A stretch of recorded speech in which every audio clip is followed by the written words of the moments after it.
প্রিয় শিক্ষার্থীরা, তোমরা সবাই নিশ্চয়ই ভালো আছো। সবাই ভালো থাকো, সুস্থ থাকো, এই কামনা করি আমি আমার সাথে ক্লাস শুরু করছি। আজকে তোমাদের আমি বাংলা প্রথম পত্র নিয়ে আলোচনা করবো। বাংলা প্রথম পত্র আমাদের বইয়ে আছে মিনু গল্পটি। আজকে আলোচ্য বিষয় হচ্ছে মিনু। লিখেছেন বনফুল। কে লিখেছেন? বনফুল। বনফুল লিখেছেন বনফুল। হ্যাঁ, বনফুল যে কবির নাম, আমরা আগে প্রথমে সবসময় মতো প্রথমে আমি লেখক পরিচিতি পড়ছি। বনফুল প্রকৃত নাম হচ্ছে বলাইচাঁদ মুখোপাধ্যায়, মানে তার আসল নাম হচ্ছে বলাইচাঁদ মুখোপাধ্যায়। তার আসল নাম হচ্ছে কি? বলাইচাঁদ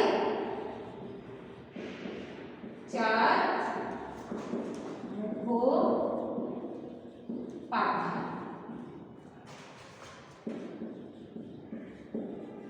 বলাইচাঁদ মুখোপাধ্যায়। বনফুলের প্রকৃত নাম হচ্ছে বলাইচাঁদ মুখোপাধ্যায়। তিনি 1899 খ্রিস্টাব্দে ভারতের বিহারে জন্মগ্রহণ করেন। তিনি কোথায় জন্মগ্রহণ করেন? ভারতের বিহারে। কত খ্রিস্টাব্দে? 1899 খ্রিস্টাব্দে।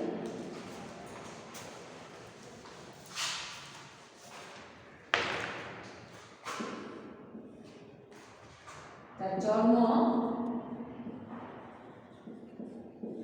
1899 সালে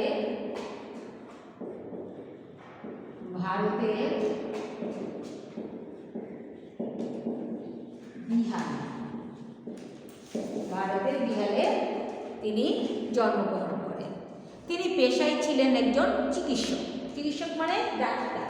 পেশা কি ছিল তার? পেশা ছিল চিকিৎসক।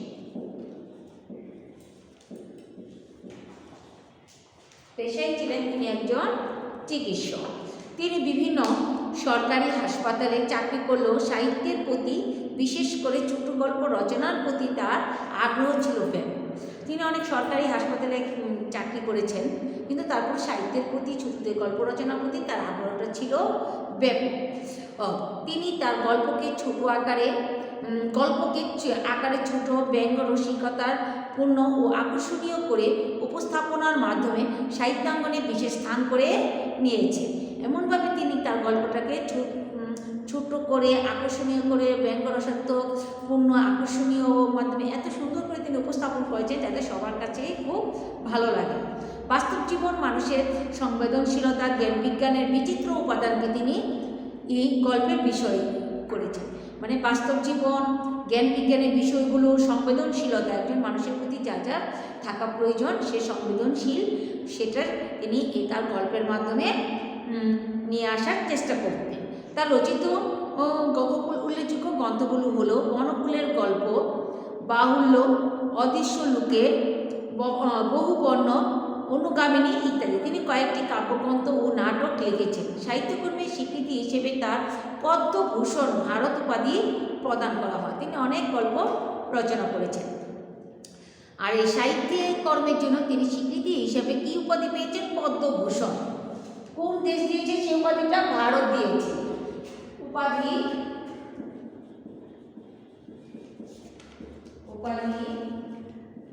হচ্ছে পদ্মভূষণ। কোন দেশ দিয়েছে? ব্র্যাকেটে লিখবে ভারত। এটাও হতে পারে কোন দেশ পদ্মভূষণ উপাধিটাকে দিয়েছে? ভারত দিয়েছে। 1979 খ্রিস্টাব্দে বনফুল কলকাতায় মৃত্যুবরণ। কত সালে মৃত্যুবরণ করেন? 1979 সালে। 1979 সালে কলকাতায় মৃত্যুবরণ করেন। কলকাতায় উনি মৃত্যুবরণ করেন। আমরা এখন মূল পাঠে চলে যাব। মূল পাঠে হচ্ছে লিখেছেন মিনু গল্পটি। লিখেছেন বনফুল লিখেছেন। ঠিক আছে, মিনু গল্পটি হচ্ছে মূল বিষয় হচ্ছে মা মরা মেয়ে মিনু বাবার জন্মের আগেই মারা গেছে। সে মানুষ হচ্ছে এক দূর সম্পর্কের পিসিমার বাড়িতে। বয়স মাত্র কত বছর? 10 বছর। কিন্তু এই বয়সেই সব রকম কাজ করতে পারে সে। মানে 10 বছর বয়সে সাধারণত তোমরা কিন্তু 10 বছর বয়স বলতে কিন্তু সে কিন্তু তোমাদের থেকেও বয়সে ছোট। আর সেই রকম একটা মেয়ে, সে সব সংসারের সব ধরনের কাজ করতে পারে, সব রকম কাজ করতেই সে পারে। লোকে অবশ্য বলে যুগেন বসাক মহৎ লোক বলেই অনাথ বুবা মেয়েটাকে আশ্রয় দিয়েছে।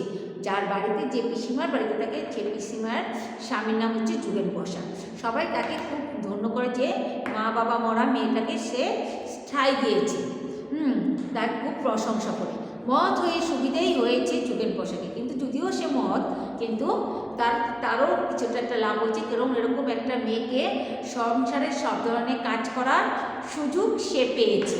এরকম সুযোগ খুব একটা পাওয়া যায় না। পেট ভাতায় মানে পেটে ভাতে মানে কাজ করবে, খাবে, এটাই তার, আর বেশি কিছু নয়। পেট ভাতায় এমন সর্বগুণের নেতা 24 ঘন্টায় চাকরানি পাওয়া শক্ত হতো তার পক্ষে। মানে যুগেন বসাকের পক্ষে এরকম গুণে পরিপূর্ণ একজন মেয়েকে পাওয়া যুগেন বসাকের পক্ষে খুবই কষ্ট হতো। এবং পেটে ভাতে একজন কাজের লোক পাওয়া, সেই হিসেবেও একজন কাজের লোকও সে পেয়ে গেল। ঠিক আছে, বুবা হওয়াতে আরও সুবিধা হয়েছে, নীরবে কাজ করে। মানে মিনু বুবা, বাক প্রতিবন্ধী, সে কানেও কম শুনে, কিন্তু তাতে তার সুবিধেই হয়েছে যুগেন বসাকের। কারণ সে কি কানে কম শুনে, কথা বলতে পারে না, সেই জন্য সে কী করলো, অনেকটা সুবিধা হয়েছে। কোনো কথা বলে না, নীরবে শুধু কাজ করেই যায়। মিনু শুধু বুবা নয়, কালো, সে তার গায়ের রঙও কালো।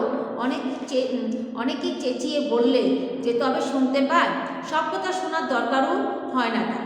মানে অনেকে চেঁচিয়ে বললেও সে শুনতে পায় কিনা কেউ বুঝতে পারে না, কারণ সে তো কথাও বলতে পারে না। ঠিক আছে, আর সব কথা শোনার দরকারও তো তার হয় না। ঠুট নাড়া আর মুখের ভাব দেখেই সব বুঝতে পারে। এছাড়া আরেকটা ষষ্ঠ ইন্দ্রিয় আছে, যার সাহায্যে সে এমন সব জিনিস বুঝতে পারে, এমন সব জিনিস মনে মনে সৃষ্টি করে সাধারণ বুদ্ধিকে, যার মনে হয় না। মিনু জগৎ চোখের জগৎ দৃষ্টির ভিতর দিয়েই সৃষ্টিকে গ্রহণ করেছে। সে শুধু গ্রহণই করেনি, নতুন রূপে নতুন রং আরোপ করেছে তাকে। খুব ভোরে উঠেছে, ভোর 4টের সময়। কটার সময় ঘুমিতে উঠেছে মিনু? ভোর 4টের সময়।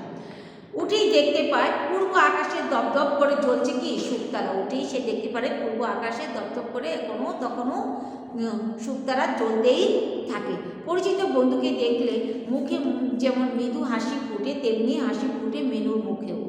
মানে আমরা সাধারণত একজন বন্ধুকে দেখলে যেমন মুখে হাসি ফুটে কথা বলি, মিনুর পরিচিত বন্ধু হচ্ছে সেই শুকতারা।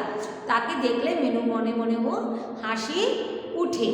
মিনু মনে মনে বলে, সই ঠিক সময়ে উঠেছ দেখছি। বৈজ্ঞানিকের চোখে শুকতারা বিরাট বিশাল বাষ্পমণ্ডিত প্রকাণ্ড গ্রহ, কবির চোখে নির্বাসানের আলোক দূত, কিন্তু মিনুর চোখে সেই সই। মানে কবির চোখে হয়তো সেটা একটা কবিতার বিষয়বস্তু হিসেবে গ্রহণ করা হয়, বা বৈজ্ঞানিকের চোখে হয়তো সেটা বাষ্পমণ্ডিত বিষয় হিসেবে ব্যবহার করা হয়, কিন্তু মিনুর চোখে সে শুকতারা হচ্ছে সই হিসেবে ব্যবহৃত, মানে বন্ধু হিসেবে ব্যবহৃত হয়। মিনুর বয়স, সেও তার মতো কয়লা ভাঙতে উঠেছে ভোরবেলা। আকাশবাসী আর কোনো পিসে মশাইয়ের গৃহস্থলিত উনুন ধরাবার জন্য। আকাশে পিসে মশাইও হয়তো রেল প্যাসেঞ্জারি করে তার নিজের পিসা মশাই শুকতারার আশেপাশে কালো মেঘের টুকরো যখন দেখতে পায়, তখন ভাবে সে যে কয়লা। মানে মোট বিষয় হচ্ছে, মানে এইভাবে প্রকৃতির সঙ্গে কাজ করতে করতে তার দিন কেটে যায়, দিনের পর রাত আসে, রাতের পর আবার দিন আসে।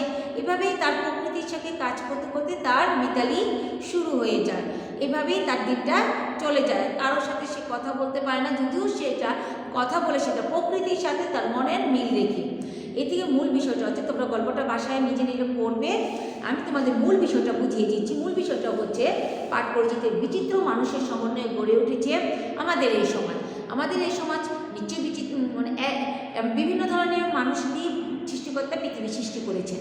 এই পৃথিবী সৃষ্টি করার পিছনে যে একই রকম মানুষ, একই রকম জিনিস, সব কিছু যে একই রকম থাকবে এমন কোনো কথা নেই। বিভিন্ন রকম বিভিন্ন বিচিত্র জিনিস নিয়ে এই পৃথিবী সৃষ্টি হয়েছে। কেউ সুস্থ, কেউ বা অসুস্থ, কেউ কেউ আবার পুরোপুরি সুস্থও নয়, এরকম আর কি, মোটামুটি সুস্থ। বাক প্রতিবন্ধী মানুষও আমাদের সমাজে প্রায় দেখা যায়। আমাদের সমাজে কিন্তু অনেক প্রতিবন্ধী মানুষ দেখা যায়, বিভিন্ন সমস্যা থাকতে পারে, তারপর কিন্তু তারা পৃথিবীতে বেঁচে আছে, এ জীবন চলে যাচ্ছে। ছোট মেয়ে মেনু বাক ও শ্রবণ প্রতিবন্ধী, সে কানেও শোনে না, কথাও বলতে পারে না, তার বাবা ও মা নেই, তাই বলে জীবনকে সে তুচ্ছ মনে করছে। তাই বলে কিন্তু তার বাবা মা নেই, সে বাক প্রতিবন্ধী বা শ্রবণ প্রতিবন্ধী, তাই বলে যে তার জীবন আটকে রয়েছে তা কিন্তু নয়, তার জীবন কিন্তু চলে যাচ্ছে, ঠিক আছে। আর এই জীবনকে সে তুচ্ছও মনে করছে না। দুঃসম্পর্কীয় এক আত্মীয়র বাসায় তাকে থাকতে হয়। দুঃসম্পর্কীয় এক আত্মীয় পিসিমার বাড়িতে তিনি সে বসবাস করে। সেখানে গৃহকর্মে তার অখণ্ড মনোযোগ, মানে কোনো অমনোযোগী কোনো কাজ করে, যা করছে সেটা মনোযোগ সহকারে কাজ করার চেষ্টা করছে। শুধু তাই নয়, প্রকৃতির সঙ্গেও সে মিতালি পাঠিয়েছে, যে এই কাজ শুধু কাজ করাটাই তার একমাত্র কাজ। প্রকৃতির সঙ্গে সে যেহেতু কথা বলতে পারে না, সেহেতু প্রকৃতির সঙ্গে কথা বলাটা, মনে মনে কথা বলাটাই তার একমাত্র বিষয় হয়ে দাঁড়িয়েছে। ওই প্রকৃতির সাথে তার কথা হয় প্রতিনিয়ত। প্রকৃতির সঙ্গে সে বন্ধু পেতেছে।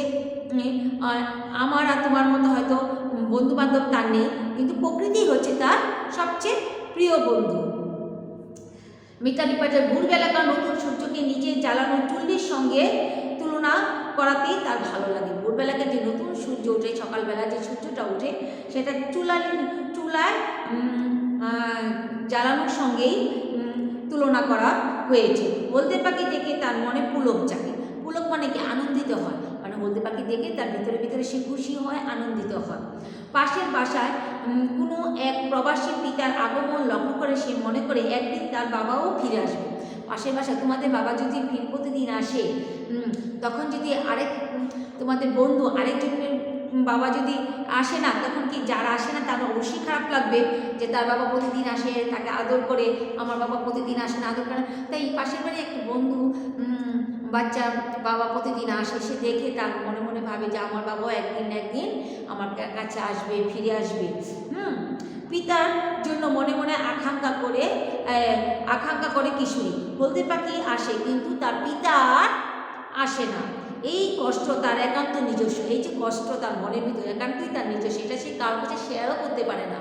এবং প্রকৃতির সাথে মিতালি করেছে, কিন্তু প্রকৃতির সাথে শেয়ার করতে পারে, কিন্তু ততটা না। একজন মানুষের সাথে একজন মানুষ কথা বলে যতটা শেয়ার করা যায়, প্রকৃতির সাথে অতটা শেয়ার করা যায় না। তবু সে স্বপ্ন দেখে, তারপর সে স্বপ্ন দেখা ছাড়ে না, কারণ স্বপ্ন তো স্বপ্নই, কিন্তু তারপরেও কিন্তু মানুষ আশার আলো দেখে, স্বপ্ন দেখেই জীবন, কারণ আশায় জীবন কেটে যায়। একটা ভাবসাম্য সারাংশ মনে হয় আছে, যে আশায় সব কিছুর মূলে, ঠিক না? এরকমই সে একটা আশা ধরে থাকে, স্বপ্ন দেখতে থাকে। এই স্বপ্নই তাকে সমস্ত প্রতিকূলতা অতিক্রম করতে সাহায্য করে। আর এই স্বপ্ন দেখাটা, এই আশাটাই তাকে সব ধরনের প্রতিকূলতা দূর করতে সাহায্য করে। বুঝতে পেরেছ? এখন আমি তোমাদের কিছু শব্দার্থ পড়িয়ে দেখিয়ে দিচ্ছি।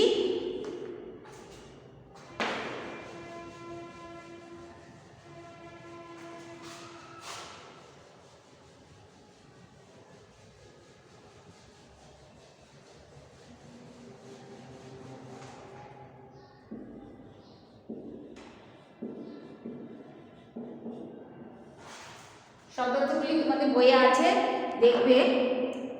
পেট ভাতা। পেট ভাতা শব্দের অর্থ আমি তোমার প্রথমেই বলেছি, পেটে ভাতে, পেট ভাতা।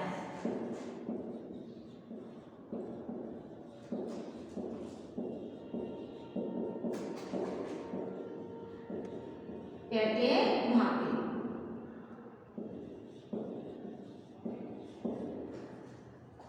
তারপরে দেখো উনুন। উনুন অর্থ চুলা।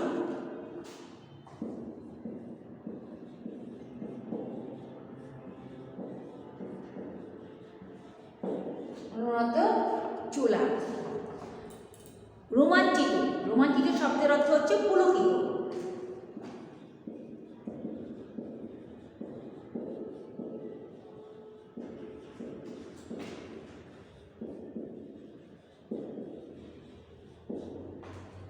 রোমাঞ্চিত শব্দের অর্থ হচ্ছে পুলকিত। এরকম আরও অনেক শব্দ আছে, এগুলো তোমরা বাসায় পড়বে। এই শব্দার্থগুলো আমি কয়েকটা দেখিয়ে দিয়েছি। এখন তোমাদের আমি একটু সৃজনশীল অ্যান্সার কীভাবে করবে সেটা একটু দেখিয়ে দিতে পারি, সেটা দেখো তোমরা। সৃজনশীল অ্যান্সার, সৃজনশীলটা তোমরা দেখো তোমাদের বইয়ে 13 পৃষ্ঠা আছে, যে সৃজনশীলটা দেওয়া আছে। বন্যা সারা সকাল মিসেস সালমার বাসায় কাজ করে, তাকে খালাম্মা বলে ডাকে। সে মিসেস সালমার যাবতীয় কাজে সাহায্য করার চেষ্টা করে। দিবা শাখায় একটি স্কুলেও সে পড়ে, পড়ালেখায় সে পিছিয়ে নেই। শুধু প্রকৃতি কোনো কিছুর সঙ্গে তার সখ্য গড়ে ওঠেনি। সে সময়ই বা তার কোথায়, তার নিজের জীবন, তার কাজ নিয়েই সে ব্যস্ত। প্রকৃতিতে নয় নিজের কাজেকেই সে শাস্তি খুঁজে পায়, শাস্তি নয়, সে শান্তি খুঁজে পায়। বন্যা তার কাজ নিয়ে কথা দিয়ে মিসেস সালমাকে এমন করে নিয়েছে যে মিসেস সালমাও বন্যাকে পরিবারের অন্য সদস্যের মতোই মনে করে। এখানে যে সৃজনশীলটা আছে সেখানে তোমরা কিভাবে এই উদ্দীপকের সাথে কিভাবে সৃজনশীল গল্পের মূল ঘটনা মিল আছে সেটা মিল রেখে কীভাবে লিখবে সে বিষয়ে এখন আমি তোমাদের বুঝিয়ে দিচ্ছি। যে মিনু কার বাড়িতে থাকতো? দুঃসম্পর্কীয় পিসিমার বাড়িতে থাকতো। প্রশ্নটা হচ্ছে মিনু কার বাড়িতে থাকতো। এটা জ্ঞানমূলক প্রশ্ন। জ্ঞানমূলক প্রশ্ন এক কথায় উত্তর দিয়ে যাবে, একে এক পাওয়া যাবে, একদম সঠিকভাবে দিতে হবে, এটা কোনো ঘুরিয়ে ফিরিয়ে দেওয়া যাবে না। ঠিক আছে, তা ক্ষণপর্যায়ে ষষ্ঠ ইন্দ্রিয় বলতে কি বোঝানো হয়? ষষ্ঠ ইন্দ্রিয় বলতে আমরা সাধারণত চোখ, মুখ, নাক, কান এগুলো কি বুঝিয়ে থাকি। এরা প্রায় 2-3 লাইনের উত্তর তুমি দিবে। আমি তোমাকে সবচেয়ে গুরুত্বপূর্ণ যে বিষয়টি হচ্ছে সেটা হচ্ছে গ এবং ঘ নম্বর। গ নম্বরটা হচ্ছে অবস্থানগত দিক থেকে উদ্দীপকে বন্যা ও মিনুর মধ্যে যে বৈসাদৃশ্য লক্ষ্য করা যায় তা ব্যাখ্যা করে। বৈসাদৃশ্য অর্থ হচ্ছে বিপরীত, মানে মিনুর সাথে বন্যার কি মিল আছে, যেটা কোনটা মিল নেই, অমিল, সেটা কি বৈসাদৃশ্য বোঝা যায়। ঠিক আছে, কারণ বন্যা হচ্ছে কি, বন্যা হচ্ছে তার মিসেস সালমার বাড়িতে থাকে, সে কাজ করে, কাজের ফাঁকে ফাঁকে সে পড়াশোনা, নিজের জীবনকে গড়ে তোলার চেষ্টা চালিয়ে যাচ্ছে, লেখাপড়া করছে এবং সেই সাথে সালমার সাথে, মিসেস সালমার সাথে তার একটা ভালো সম্পর্ক গড়ে উঠেছে। সে কথা বলতে পারে, বাক বা শ্রবণ প্রতিবন্ধী কিছুই নয়, সে সম্পূর্ণ একজন সুস্থ মেয়ে। আর অপরদিকে মিনু হচ্ছে ব্রাক এবং শ্রবণ প্রতিবন্ধী। সে শ্রবণ প্রতিবন্ধী, সে পিসিমা যে দুঃসম্পর্ক পিসিমা যে তার সাথে তার ভালো খুব একটা কথাবার্তা হয় না, তার সম্পর্ক হচ্ছে প্রকৃতির সাথে। সে লেখাপড়া করে না, ঘর গৃহস্থলী কাজকর্মকে সে সবচেয়ে বেশি গুরুত্ব দেয়, জীবনকে গড়ার কোনো আকাঙ্ক্ষা বা চেষ্টা তার মধ্যে নেই।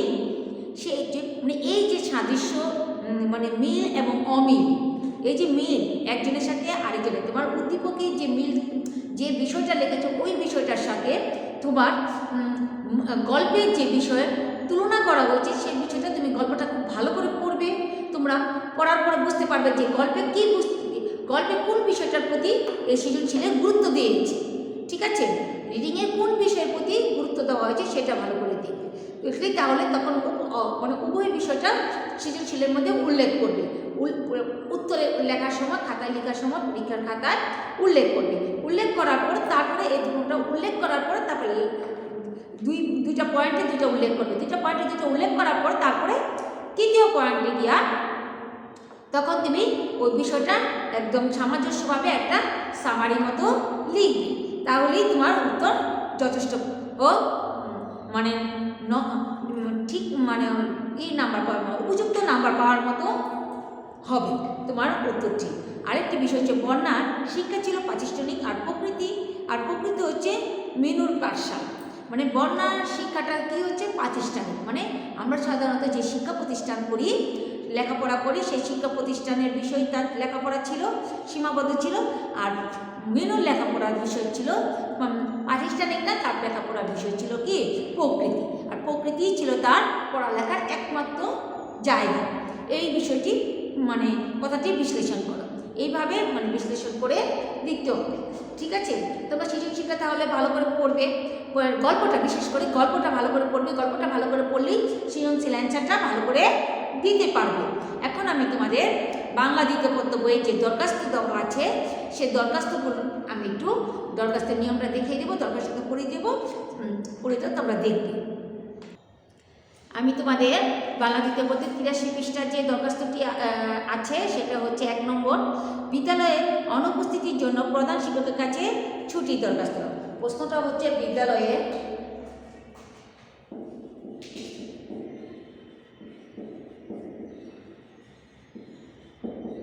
অনুপস্থিতি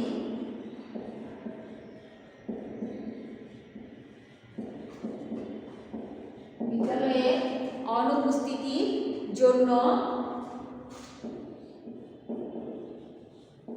প্রধান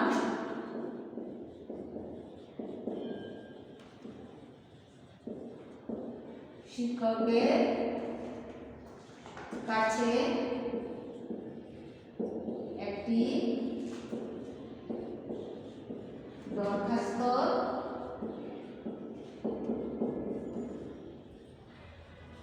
লিখো। এদিকে প্রথমে তোমরা কি করবে, তারিখ লিখবে।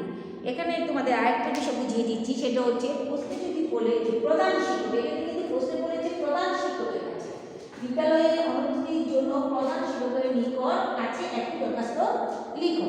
এখন প্রশ্নে কি বলেছে, প্রধান শিক্ষক। প্রশ্নে যদি প্রধান শিক্ষক বলে তাহলে তোমরা খাতা অবশ্যই প্রধান শিক্ষক লিখবে। আর যদি প্রশ্নে যদি বলে অধ্যক্ষের কাছে, তাহলে অবশ্যই অধ্যক্ষ লিখবে। আর প্রধান শিক্ষক বলে তোমরা অবশ্যই কি লিখবে, বরাবর তারিখ লিখবে, বরাবর লিখবে, বরাবর লিখে Narayanganj high school, Narayanganj high school Narayanganj লিখবে। আর যদি অধ্যক্ষ বলে প্রশ্নে তাহলে লিখবে তারিখ বরাবর और লিখে অধ্যক্ষ লিখবে Narayanganj high school and college Narayanganj. এখন আমি প্রধান শিক্ষক লিখছি, যেহেতু আমি তোমাদের প্রধান শিক্ষক হিসেবে বুঝিয়ে দিয়েছি। প্রথম লিখবে তারিখ, আজকের তারিখ, যা তারিখ আছে তারিখ মনে করো 1 তারিখ 1-2-2021। তারপর লিখবে বরাবর, বরাবর প্রধান শিক্ষক,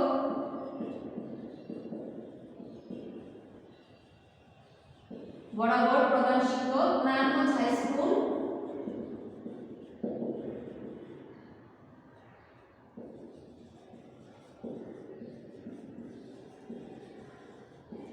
নারায়ণগঞ্জ হাই স্কুল নারায়ণগঞ্জ, নারায়ণগঞ্জ বিষয় অনুপস্থিতির জন্য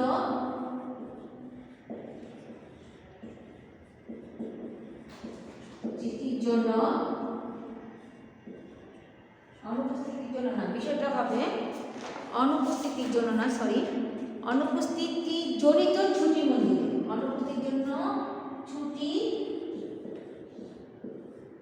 মঞ্জুরে আবেদন প্রসঙ্গে, আবেদন প্রসঙ্গে নিচে একটা দাগ দিবে, তারপর লিখবে জনাব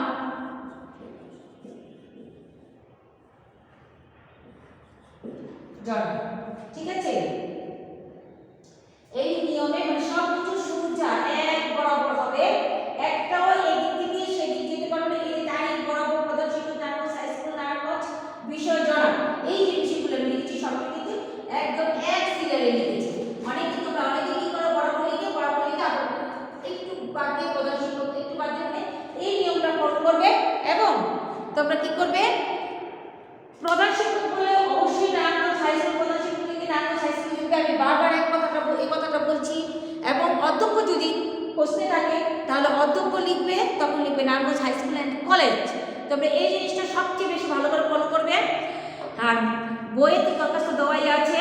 বিশেষ জনাব লিখবে সবিনয় নিবেদন, এই যে সর্দি জ্বরে আক্রান্ত হওয়ার জন্য গত এত তারিখ থেকে, মানে যে তারিখটা আছে ওই তারিখটা দিবে, ওই তারিখটা তোমার পরীক্ষার তারিখের সাথে মিল রেখে পরীক্ষার সময় দিবে। এখন বইয়ে যেটা সেভাবেই পড়বে, কিন্তু পরীক্ষার সময় পরীক্ষার তারিখের সাথে মিল রেখে তারিখটা বসিয়ে দিবে।